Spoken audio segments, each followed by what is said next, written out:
Hello friends, today we are going to be reading Chrysanthemum. The day she was born was the happiest day in her parents' lives. She's perfect, said her mother. Absolutely, said her father. And she was. She was absolutely perfect. Her name must be everything she is, said her mother. Her name must be absolutely perfect, said her father. And it was. Chrysanthemum. Her parents named her Chrysanthemum. Chrysanthemum grew and grew and grew. And when she was old enough to appreciate it, Chrysanthemum loved her name. She loved the way it sounded when her mother woke her up. She loved the way it sounded when her father called her for dinner. And she loved the way it sounded when she whispered it to herself in the bathroom mirror. Chrysanthemum, chrysanthemum, chrysanthemum. Chrysanthemum loved the way her name looked when it was written with ink on an envelope. She loved the way it looked when it was written with icing on her birthday cake. And she loved the way it looked when she wrote it herself with her fat orange crayon. Chrysanthemum, chrysanthemum, chrysanthemum. Chrysanthemum thought her name was absolutely perfect. And then she started school. On the first day, Chrysanthemum wore her sunniest dress and her biggest smile. She ran all the way. Hooray, said Chrysanthemum. School. But when Mrs. Chud took roll call, everyone giggled upon hearing Chrysanthemum's name.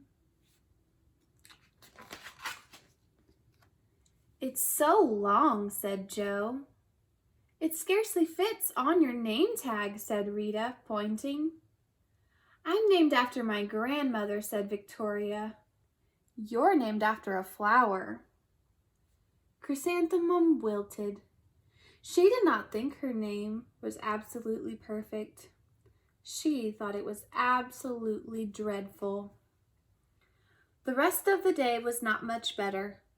During nap time, Victoria raised her hand and informed Mrs. Chud that Chrysanthemum's name was spelled with 13 letters. That's exactly half as many letters as there are in the entire alphabet, Victoria explained. Thank you for sharing that with us, Victoria, said Mrs. Chud. Now, put your head down.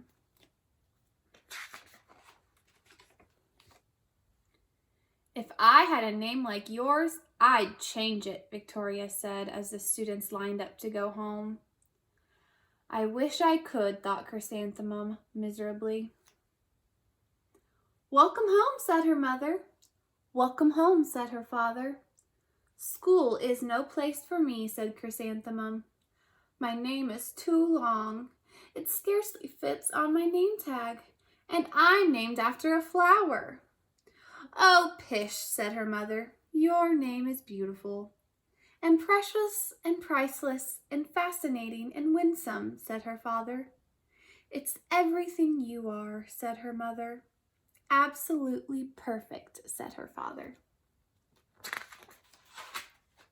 Chrysanthemum felt much better after her favorite dinner, macaroni and cheese with ketchup, and an evening filled with hugs and kisses and parcheesi.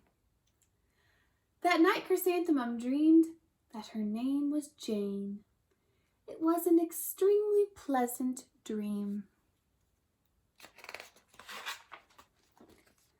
The next morning Chrysanthemum wore her most comfortable jumper. She walked to school as slowly as she could. She dragged her feet in the dirt. Chrysanthemum, chrysanthemum, chrysanthemum, she wrote. She even looks like a flower, said Victoria as Chrysanthemum entered the playground. Let's pick her, said Rita, pointing. Let's smell her, said Joe. Chrysanthemum wilted. She did not think her name was absolutely perfect. She thought it was absolutely dreadful. rest of the day was not much better. During nap time, Victoria raised her hand and said, "A chrysanthemum is a flower. It lives in a garden with worms and other dirty things." "Thank you for sharing that with us, Victoria," said Mrs. Chud. "Now put your head down." "I just cannot believe your name," Victoria said as the students lined up to go home. "Neither can I," Chrysanthemum thought miserably. "Welcome home," said her mother. "Welcome home," said her father. "School is no place for me," said Chrysanthemum. "They said I even look like a flower. They pretended to pick me and smell me." "Oh, pish," said her mother. "They're just jealous, and envious, and begrudging, and discontented, and jaundiced," said her father.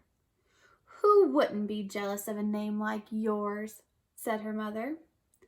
"After all, it's absolutely perfect," said her father. Chrysanthemum felt a trifle better after her favorite dessert, chocolate cake with buttercream frosting, and another evening filled with hugs and kisses and parcheesi. That night, Chrysanthemum dreamed that she really was a chrysanthemum. She sprouted leaves and petals. Victoria picked her and plucked the leaves and petals one by one until there was nothing left but a scrawny stem. It was the worst nightmare of Chrysanthemum's life. Chrysanthemum wore her outfit with 7 pockets the next morning. She loaded the pockets with her most prized possessions and her good luck charms. Chrysanthemum took the longest route to school possible. She stopped and stared at each and every flower. "Chrysanthemum, chrysanthemum, chrysanthemum," the flowers seemed to say. That morning, the students were introduced to Mrs. Twinkle, the music teacher. Her voice was like something out of a dream, as was everything else about her. The students were speechless.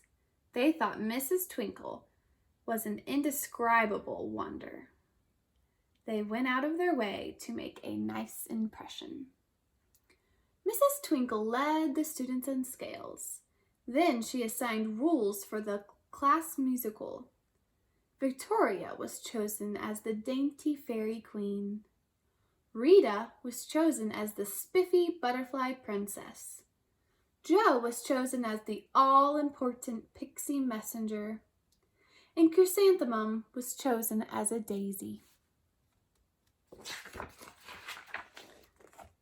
"Chrysanthemum's a daisy, chrysanthemum's a daisy," Jo, Rita, and Victoria chanted, thinking it was wildly funny. Chrysanthemum wilted. She did not think her name was absolutely perfect. She thought it was absolutely dreadful. "What's so humorous?" asked Mrs. Twinkle. "Chrysanthemum," was the answer. "Her name is so long," said Jo. "It scarcely fits on her name tag," said Rita, pointing. "I'm named after my grandmother," said Victoria. "She's named after a flower." "My name is so long," said Mrs. Twinkle. "It is?" said Jo. "My name would scarcely fit on a name tag," said Mrs. Twinkle. "It would?" said Rita, pointing. "And," said Mrs. Twinkle, "I'm named after a flower too." "You are?" said Victoria. "Yes," said Mrs. Twinkle. "My name is Delphinium, Delphinium Twinkle. And if my baby is a girl, I'm considering Chrysanthemum as a name. I think it's absolutely perfect."